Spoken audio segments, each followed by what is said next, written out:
তোমাদের মধ্যে থেকে কে এমন হবে যে আল্লাহকে উত্তম ঋণ দেবে? যে কেউই আল্লাহকে ঋণ দেবে সে যেন জেনে রাখে আল্লাহ তাআলা ঋণের সে অঙ্ক তার জন্য বহু গুণ বাড়িয়ে দেবেন। আল্লাহ তাআলা কাউকে ধনী আবার কাউকে গরিব করে দেন, আর সবশেষে তোমাদের ধনী গরিব সবাইকে তো একদিন তার কাছেই ফিরে যেতে হবে। তুমি কি বনী ইসরাইল দলের কতিপয় নেতা সম্পর্কে চিন্তা করনি, যখন তারা মুসার আগমনের পর তদানীন্তন নবীর কাছে বলেছিল, আমাদের জন্য একজন বাদশা ঠিক করে দাও, যেন তার সাথে আমরা আল্লাহর পথে লড়াই করতে পারি। আল্লাহর নবী তাদের বলল, তোমাদের অবস্থা আগের লোকদের মতো এমন হবে না তো, যে আল্লাহ তাআলা তোমাদের লড়াইয়ের আদেশ দেবেন এবং তোমরা লড়াই করবে না? তারা বলল, আমরা কেন আল্লাহর পথে লড়ব না? বিশেষ করে যখন আমাদের নিজেদের বাড়ি ঘর থেকে আমাদের বের করে দেওয়া হয়েছে, আমাদের ছেলে মেয়েদেরও বের করে দেওয়া হয়েছে। অতঃপর যখন সত্যি সত্যি তাদের আল্লাহর পক্ষ থেকে যুদ্ধের আদেশ দেয়া হল, তখন কতিপয় সাহসী বান্দা ছাড়া তাদের অধিকাংশই ময়দান ছেড়ে পালিয়ে গেছে। আসলে আল্লাহ তাআলা জালেমদের ভালো করেই জানেন। তাদের নবী তাদের বলল, আল্লাহ তাআলা তালুতকে তোমাদের উপর বাদশা নিযুক্ত করে পাঠিয়েছেন।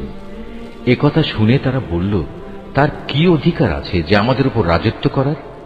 বাদশাহীর অধিকার বরং তার চাইতে আমাদেরই বেশি রয়েছে। তাছাড়া অর্থ প্রাচুর্যও তো তার বেশি নেই। আল্লাহর নবী বলল, শাসন ক্ষমতার জন্য আল্লাহ তাআলা তাকেই বাছাই করেছেন এবং এ কাজের জন্য তার শারীরিক যোগ্যতা ও জ্ঞান প্রতিভা আল্লাহ তাআলা বাড়িয়ে দিয়েছেন। আসলে আল্লাহ তাআলা যাকে চান তাকেই তার রাজ ক্ষমতা দান করে থাকেন। তার ভান্ডার অনেক প্রশস্ত। আল্লাহ তাআলা যাকে চান তাকেই রাজত্ব দেন। আল্লাহ তাআলা প্রাচুর্যময় ও মহাবিজ্ঞ। তাদের নবী তাদের আরো বলল, আল্লাহ তাআলা যাকে পাঠাচ্ছেন তার বাদশাহীর অবশ্যই একটা চিহ্ন থাকবে, এবং তা হচ্ছে সে তোমাদের সামনে হারানো সিন্দুকটি এনে হাজির করবে। এতে তোমাদের জন্য আল্লাহর পক্ষ থেকে সান্ত্বনা ও প্রশান্তির বিষয় থাকবে। তাছাড়া এ অমূল্য সিন্দুকে মুসা ও হারুনের পরিবার পরিজনের কিছু রেখে যাওয়া জিনিসপত্রও থাকবে। আল্লাহ তাআলার নির্দেশে তার ফেরেশতারা এই সিন্দুক তোমাদের জন্য বহন করে আনবে। যদি তোমরা বিশ্বাস স্থাপন করো তাহলে তোমরা দেখবে এ সব কিছুতে তোমাদের জন্য এক ধরনের নিদর্শন রয়েছে। রাজত্ব পেয়ে তালুত নিজ বাহিনী নিয়ে যখন এগিয়ে গেল, তখন সে তার লোকদের বলল, আল্লাহ তাআলা একটি নদীর পানি দিয়ে তোমাদের পরীক্ষা করবেন। যদি তোমাদের মধ্যে কেউ এর পানি পান করে তাহলে সে আর আমার দলভুক্ত থাকবে না, আর যে ব্যক্তি তা খাবে না সে অবশ্যই আমার দলভুক্ত থাকবে। তবে কেউ যদি তার হাত দিয়ে সামান্য এক আঁজলা পানি খেয়ে নেয় তা ভিন্ন কথা। অতঃপর সেখানে গিয়ে হাতে গোনা কয়েকজন লোক ছাড়া আর সবাই তৃপ্তি ভরে পানি পান করল। এ কয়জন লোক যারা তার কথায় তার সাথে ঈমান এনেছিল। তারা এবং তালুত যখন নদী পার হয়ে এগিয়ে গেল, তখন তারা নিজেদের দীনতা দেখে বলে উঠল, হে আল্লাহ, আজ জালুত এবং তার বিশাল বাহিনীর মোকাবেলা করার শক্তি আমাদের নেই। এ সময় তাদেরই সাথী বন্ধুরা যারা জানত তাদের আল্লাহর সামনে হাজির হতে হবে, তারা বলল, ইতিহাসে এমন অনেকবারই দেখা গেছে আল্লাহর সাহায্য নিয়ে একটি ক্ষুদ্র দলও বিশাল সেনাবাহিনীর উপর জয়ী হয়েছে। কেননা আল্লাহ তাআলা ধৈর্যশীলদের সাথেই থাকেন। তারপর যখন সে তার সৈন্য নিয়ে মোকাবেলা করার জন্য দাঁড়ালো, তখন তারা আল্লাহর কাছে সাহায্য চেয়ে বলল, হে আমাদের মালিক, তুমি আমাদের সবরের তৌফিক দান করো। দুশমনের মোকাবেলায় আমাদের কদম অটল রাখো এবং অবিশ্বাসী কাফেরদের মোকাবেলায় তুমি আমাদের সাহায্য করো। লড়াইয়ের ময়দানে তারা তাদের পর্যুদস্ত লাঞ্ছিত করে দিল এবং দাউদ আল্লাহর সাহায্য নিয়ে জালুতকে হত্যা করল। আল্লাহ তাআলা তাকে দুনিয়ার রাজত্ব দান করলেন এবং তাকে রাজ ক্ষমতা চালানোর কৌশল শিক্ষা দিলেন। আল্লাহ তাআলা তাকে নিজ ইচ্ছা মতো আরো বহু বিষয়ের জ্ঞান দান করলেন। আসলে আল্লাহ তাআলা যদি যুগে যুগে একদল লোককে দিয়ে আর একদল লোককে শায়েস্তা না করতেন, তাহলে এই ভূখণ্ড ফিতনা ফাসাদে ভরে যেত। কিন্তু আল্লাহ তাআলা তা চাননি, কেননা আল্লাহ তাআলা এ সৃষ্টিগুলোর উপর বড়ই অনুগ্রহশীল। এ কিতাবে বর্ণিত এসব ঘটনা হচ্ছে আল্লাহর এক একটা নিদর্শন মাত্র, যা যথাযথভাবে আমি তোমাকে শুনিয়েছি। এর কোনো ঘটনাই তো তুমি জানতে না। তুমি অবশ্যই আমার পাঠানো নবী রাসূলদের একজন। এই যে নবী রসুলরা রয়েছে, এদের কাউকে কারো উপর আমি বেশি মর্যাদা দান করেছি। এদের মধ্যে এমনও কেউ ছিল যাদের সাথে আল্লাহ তাআলা কথা বলেছেন এবং এর মাধ্যমে কারো মর্যাদা তিনি বাড়িয়ে দিয়েছেন। আমি মরিয়মের ছেলে ঈসাকে কতিপয় উজ্জ্বল নিদর্শন দিয়েছিলাম, অতঃপর পবিত্র রূহের মাধ্যমে তাকে আমি সাহায্য করেছি। আল্লাহ তাআলা চাইলে তাদের আগমনের পর যাদের কাছে এসব উজ্জ্বল নিদর্শন এসেছে তারা কখনো মারামারিতে লিপ্ত হতো না, কিন্তু রসুলদের পর তারা দলে উপদলে বিভক্ত হয়ে গেল। অতঃপর তাদের মধ্যে কিছু লোক ঈমান আনল, আবার তাদের কিছু লোক আল্লাহ তাআলা ও তার নবীকে অস্বীকার করল। অথচ আল্লাহ পাক চাইলে এরা কেউই যুদ্ধ বিগ্রহে লিপ্ত হতো না, কিন্তু আল্লাহ তাআলা যা চান তাই করেন। হে ঈমানদাররা, তোমরা যারা ঈমান এনেছ, আমার দেয়া ধন সম্পদ থেকে আমার পথে ব্যয় করো সেদিনটি আসার আগে, যেদিন কোনো বেচাকেনা চলবে না, কোন রকম বন্ধুত্ব ভালোবাসাও কাজে আসবে না, না সেদিন কারো কাছ থেকে কোনো সুপারিশ গ্রহণ করা হবে। মূলত এদিনের অস্বীকারীরাই হচ্ছে জালেম।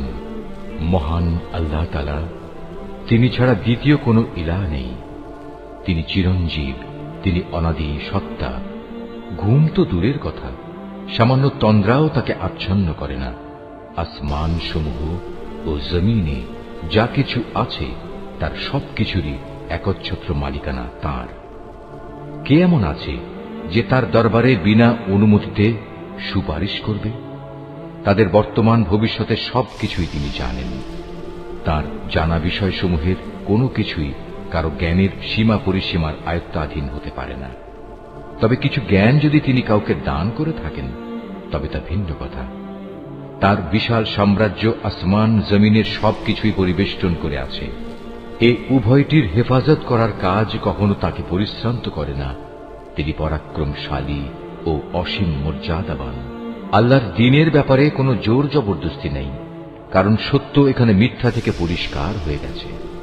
তোমাদের মধ্যে যদি কোনো ব্যক্তি বাতিল মতাদর্শকে অস্বীকার করে আল্লাহর দেয়া জীবনাদর্শের উপর ঈমান আনে, সে যেন এর মাধ্যমে এমন এক শক্তিশালী রশি ধরল যা কোনোদিনই ছিঁড়ে যাবার নয়। আল্লাহ তাআলা সবকিছুই শোনেন এবং সবকিছুই জানেন। যারা আল্লাহর উপর ঈমান আনে, আল্লাহ তাআলাই হচ্ছেন তাদের সাহায্যকারী বন্ধু। তিনি জাহেলিয়াতের অন্ধকার থেকে তাদের ঈমানের আলোতে বের করে নিয়ে আসেন। অপরদিকে যারা আল্লাহকে অস্বীকার করে, বাতিল শক্তিসমূহই হয়ে থাকে তাদের সাহায্যকারী। তা তাদের দিনের আলোক থেকে কুফরির অন্ধকারের দিকে নিয়ে যায়। এরাই হচ্ছে প্রকৃতপক্ষে জাহান্নামের অধিবাসী। সেখানে তারা চিরদিন থাকবে। তুমি কি সে ব্যক্তির অবস্থা দেখোনি যে ব্যক্তিকে আল্লাহ তাআলা দুনিয়ার রাষ্ট্র ক্ষমতা দেওয়ার পর সেই ইব্রাহিমের সাথে স্বয়ং মালিকের ব্যাপারে বিতর্কে লিপ্ত হল? বিতর্কের এক পর্যায়ে ইব্রাহিম বলল, আমার মালিক তিনি, যিনি সৃষ্টিকুলকে জীবন দান করেন, মৃত্যু দান করেন। সে বলল, জীবন মৃত্যু তো আমিও দিয়ে থাকি। ইব্রাহিম বলল, আমার আল্লাহ তাআলা পূর্ব দিক থেকে প্রতিদিন সূর্যের উদয় ঘটান। একবার তুমি তা পশ্চিম দিক থেকে বের করে দেখাও তো। এতে সত্য অস্বীকারী ব্যক্তিটি হতভম্ব হয়ে গেল। আসলে আল্লাহ তাআলা জালেম জাতিকে কখনো পথের দিশা দেন না।